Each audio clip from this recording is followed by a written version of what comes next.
Hello everyone, welcome back to Survive and Thrive. I'm Jason, also known as Hitman82, and this is Hazard Tree Removal Part 2. So today we're cutting the second hazard tree. The first one, the one here on the left with the X on it, that one has already been cut. That was in the episode 1. So in this one, we're cutting the tree on the right with the X on it. Here's Donald. He's the lumberjack of the day, and here's the tree. And it is a big tree.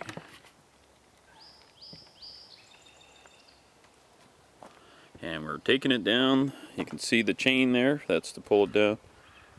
Well, just to guide it. And it's going to go, we're going to try and go between the posts there. And there's another big tree right there. Look at the size of that, but that big guy there. I was going to say that bad boy. I wasn't going to say a nasty word. Okay, he's winching up the chain now. Obviously, the tree has not been cut yet.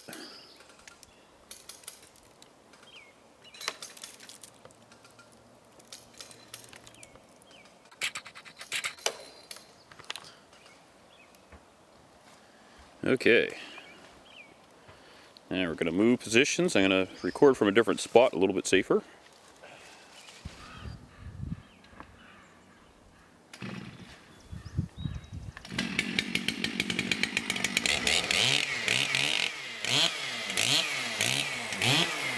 Okay, we're recording and we're ready to roll.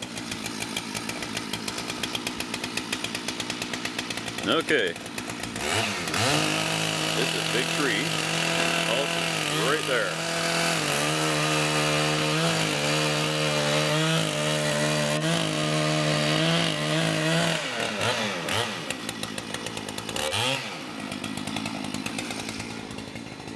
Okay, he's making his first cut in the front.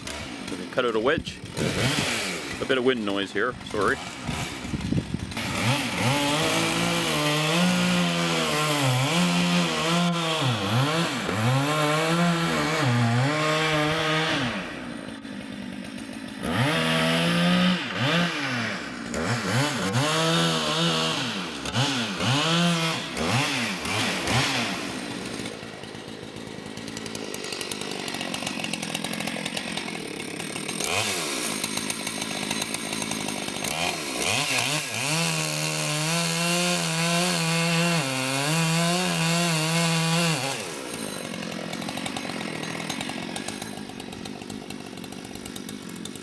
Look at the size of that wedge.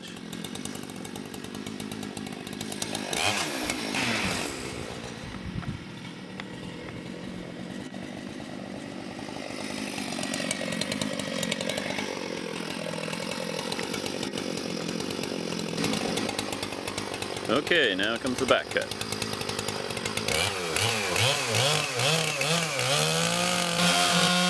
I know there's a problem if the saw gets stuck and that chain goes off.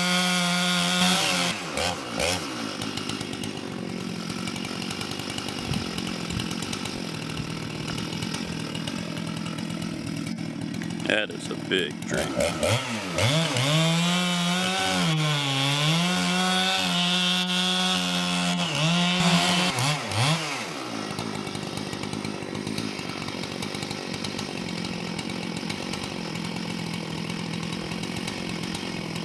Let's put in the wedges.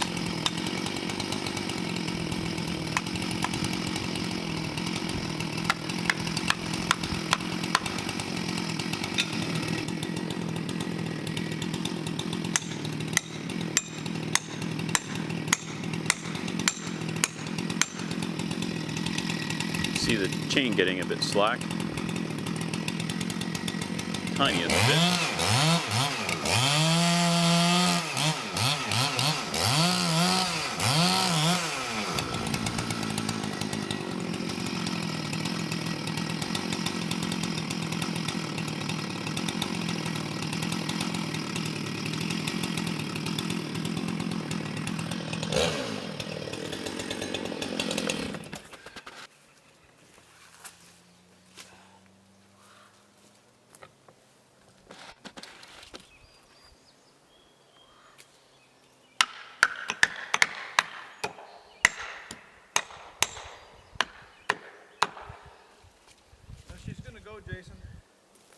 Just nice and controlled. Well, that's what we want. Nice and controlled, rather than crazy on the house.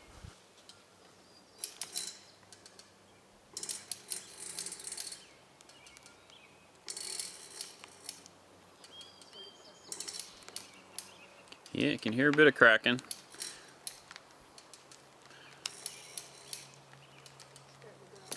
It's going.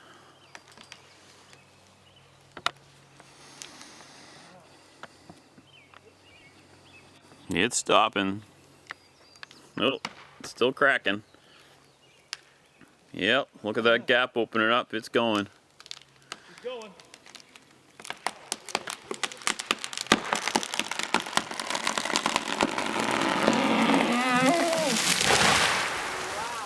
Kaboom. Well, clip the post a little bit. We got a backhoe. We can fix that post. He's aiming for the post and he hit the post. Yeah, well, you dropped it right where you're saying that. It was good job. Now the hard work starts. No, everything went pretty well, pretty smoothly. I was kind of hoping it would fall a little faster, but as soon as I went and touched the wedge and I could feel that it was moving inwards, I knew we had it then.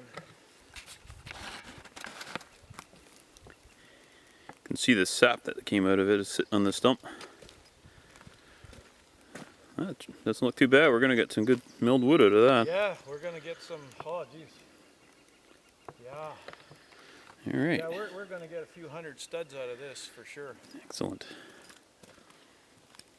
So we're from here, we'll go and look at the house. Pretty close.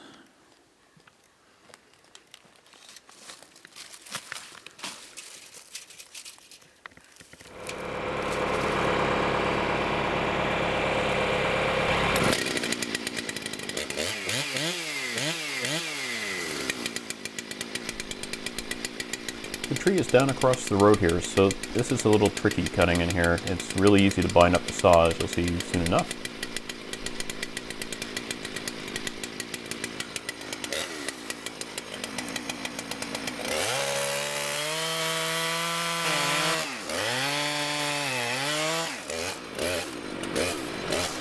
We cut the top, now he's cutting the bottom so the saw won't bind. You can see here, if we cut straight from the top, it would have been stuck.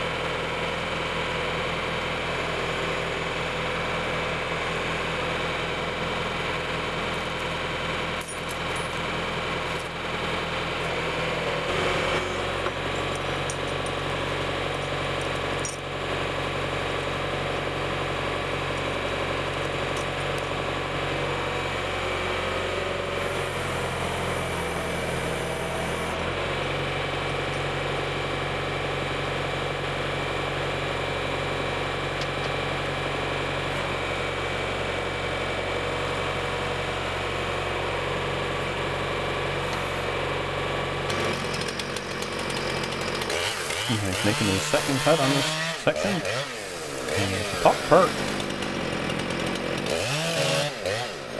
And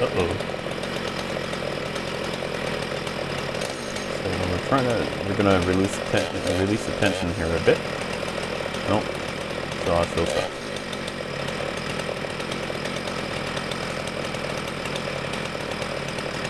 Well, now what are we gonna do? So if we push on this, it should, because of the way the log is binding there, it should separate enough to drop the saw out. Unfortunately, what you can't see from this view is the log, when it fell a little bit, is now crooked, so if I push too hard on this top here, I'll bend the bar of the saw. So I'm going to do something different.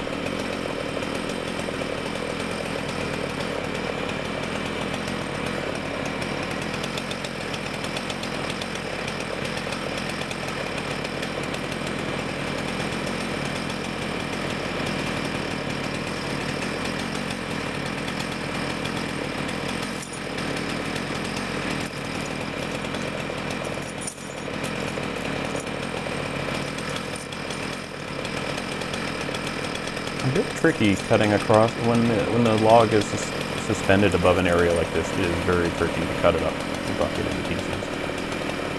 So as it turns out, it would have been better to leave the chain where it was to make the second cut. So the reason we're cutting this piece and not just starting further down and working upwards is because we need to get a truck through here to be able to load the logs on. Latch on here.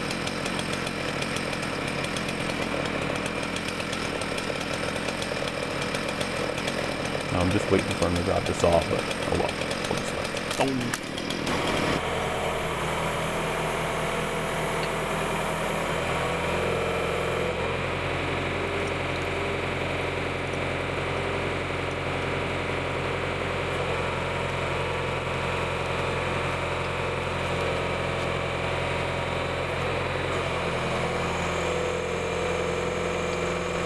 So we skipped over the rest of the cutting. It's the same old thing, just going along cutting them. So now we're ready to load the first one on the truck. So this is a pretty good size log. We'll just put the one log on the truck this time.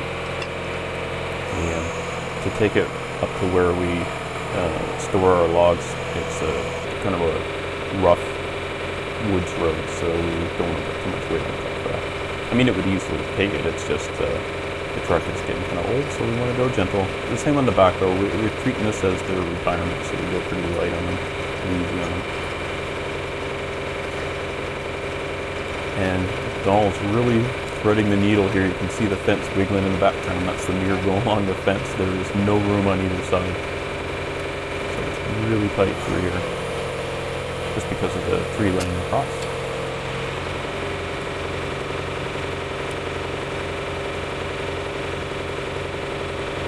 We're showing this bit just so you get an idea of how we secure the log on the truck when we're transporting it.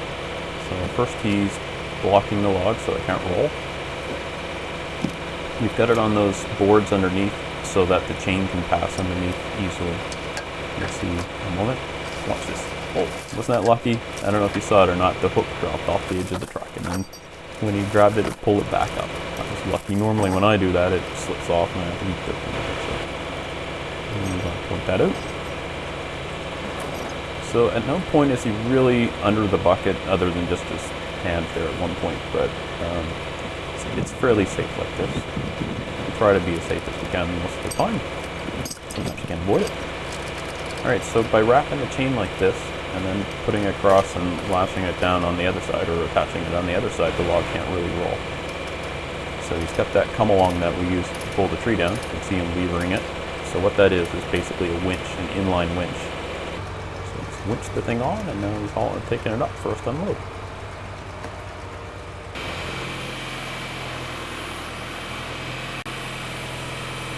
Now you saw this on the last video, moving a log over, but had a request to see a little more backhoe stuff, so we're going to show this again. Plus you get a little better view of what's going on with the chain, how it's attached on the bucket and stuff. So if we balance the log exactly, well, as you see it here, in the backhoe it's much more difficult to control. You see how it's not really, the log is still pretty much straight with the truck. So we've done this a few times, as you can see by the way Donald just flips it around to where we've got to go. Nice and slow and controlled. But if we put the weight on one end more than the other, then I can actually use the bucket to stabilize it by moving the bucket out. As you saw when we were loading it, the teeth of the bucket were touching the log, and that keeps it from spinning.